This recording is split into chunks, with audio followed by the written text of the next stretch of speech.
Actually, last night, Denver and the Chargers are very similar. They're both in the AFC West. We like both of their rosters, but we feel they're both underachieving. We don't love their head coaches. And both offensive lines, due to key injuries, were awful. Regardless of who won, Denver's in much bigger trouble. And a lot of that is because the Chargers are going to get Keenan Allen and Joey Bosa and Corey Linsley back. They're going to get some guys back. But the other part is, even with that terrible offensive line, 6'5", 240, cannon arm, athletic, super bright, Justin Herbert completed 37 throws. Russell Wilson with a bad O-line and a coach we didn't love completed 3 in the second half. The difference, the gap between Herbert and Russell Wilson was on display last night. Completely on display. And the other big problem for Denver is Herbert doesn't make any money. He literally doesn't want to be in commercials. He's a team guy, quiet, and here's Russell on a million commercials, seeking fame, pitching reality shows, most highly paid guy in the room. Denver's locker room, I mean, you add a match to that thing right now and it would blow up. You watch the body language. You saw some of those viral videos last night. They are about to lose that locker room really fast. And this team has new owners. And right now they're wondering if they bought a cemetery. Did they buy Blockbuster? Lots of debt and no fresh content. And I can assure you, I can't explain Russell Wilson. Velocity is off. Accuracy is gone. Can't throw the deep ball. Doesn't communicate with young receivers. It's not getting better. He's still semi-mobile, not as quick and twitchy as he was, but he still moves way better than average quarterbacks. But in the end, I've never seen anything like it. Now, Peyton Manning fell off a cliff, but he was 39. He had 4 neck surgeries. He had 3 great years in Denver, fell off a cliff. That was more explainable. Russell Wilson's, 32, 33, never had a major surgery? His previous 4 years were unbelievable. His passer rating average 106. That was with a bad O-line and a defensive coach in Seattle. I've never seen anything like it. Accuracy gone. Velocity off. Like, I would argue the mobility at least looks sort of like he used to have. But the bigger issue here is we can point fingers. Successful people don't care. They want solutions. And I think Denver has to seriously consider 2 things, one of which will just be luck. First of all, after the season, you move off Nathaniel Hackett. Doesn't matter if it's fair. Go look at Matt Ryan's numbers from Kyle Shanahan to Sark. They fell off the table. Coaching matters. I'll get into that more later. But this is some of it. Nathaniel Hackett is not the answer. You got to move off him after a year. Sorry if it's not fair. But he doesn't have a 6-year, $250 million contract. The other thing that you have to strongly consider, and it sounds weird because I love Russell, is they gave up their 1st and 2nd round pick. They have a 3rd round pick, draft a quarterback. Can you find a Bailey Zappi? Can you find a Dak? Russell was a 3rd round pick. Can you go find a Kirk Cousins? He was a 4th round pick. You have to roll the dice. There's no way out of this. Russell's got 6 years left. I do believe the right coach makes it look different than today. But maybe it's time to put pressure on Russell. Maybe he's doing too many commercials, pitching reality shows to production companies.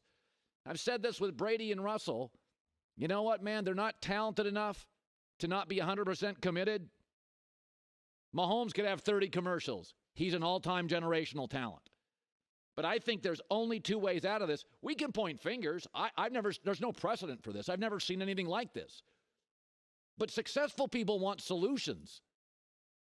You know, somebody told me as I started a small podcasting business, I asked a really successful guy or 2, including Mark Cuban, give me some advice going into this business. They said, double down immediately on what works and bail on what doesn't. Don't be stubborn. Let's not be stubborn here. Nathaniel Hackett's not working, and Russell you're tied to. It's time to put more pressure on him. But this, now again, Russell's positive. Chargers issues are, a lot of them are solvable. Keenan Allen's back. The center's back. Joey Bosa's back.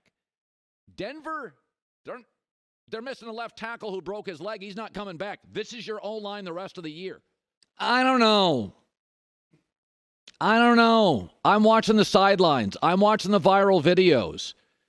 Listen, those 2 teams are very similar. coaches we don't love, rosters we do, bad O-lines due to injuries, 2 franchise quarterbacks. But I think the Chargers, even had they lost, I mean, Herbert's not healthy right now. He's not 100% healthy, maybe 60, 70. He's not 100% healthy. But you feel like with the Chargers, there's solutions coming.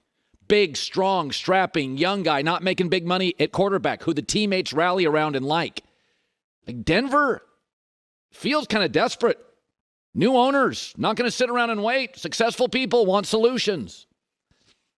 I think you have to move off the coach in about 4 months, and I think you have to draft the quarterback just in case you can't solve it. My guess is it is somewhat solvable. Russell's better than what we're seeing, but there is no precedent for this. I mean, I've never seen this.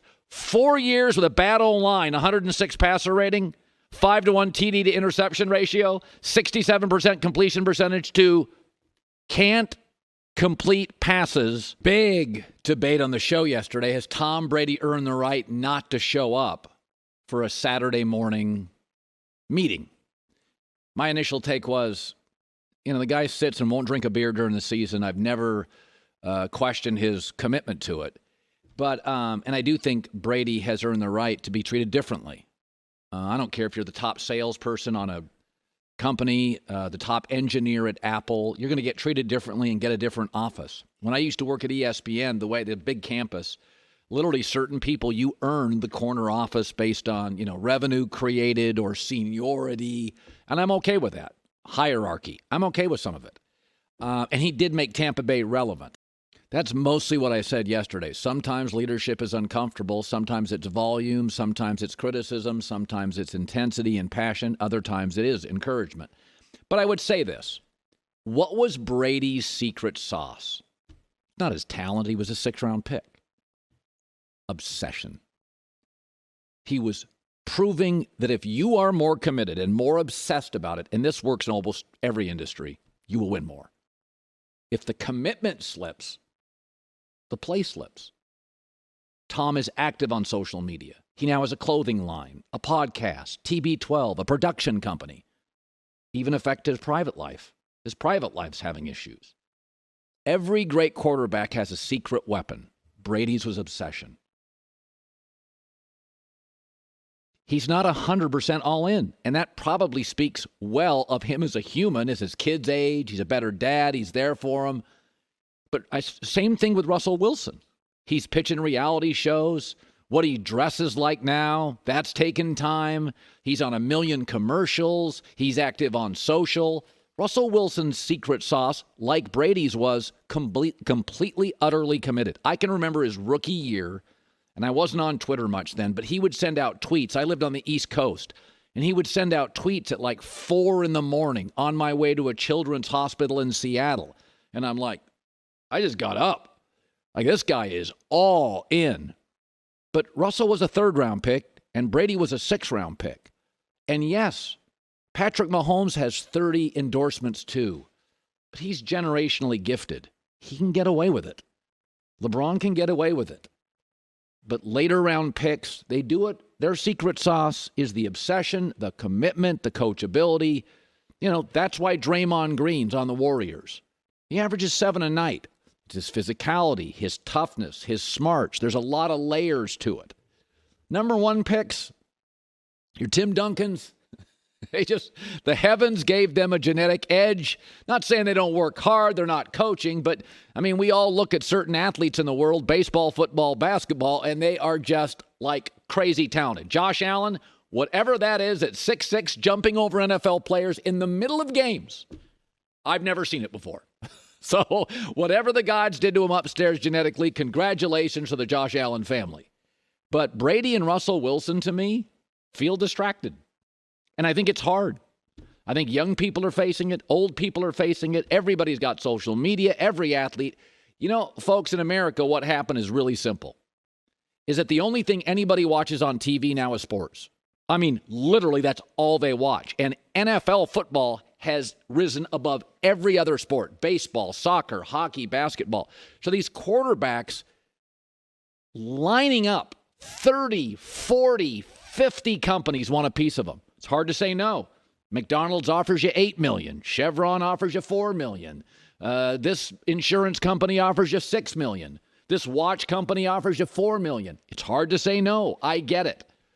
But I do think Brady and Russell Wilson just feel distracted. Too many things going on, and football is hard.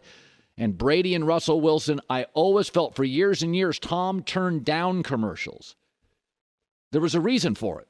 He wanted the money, but there was a reason for it. I'm all football.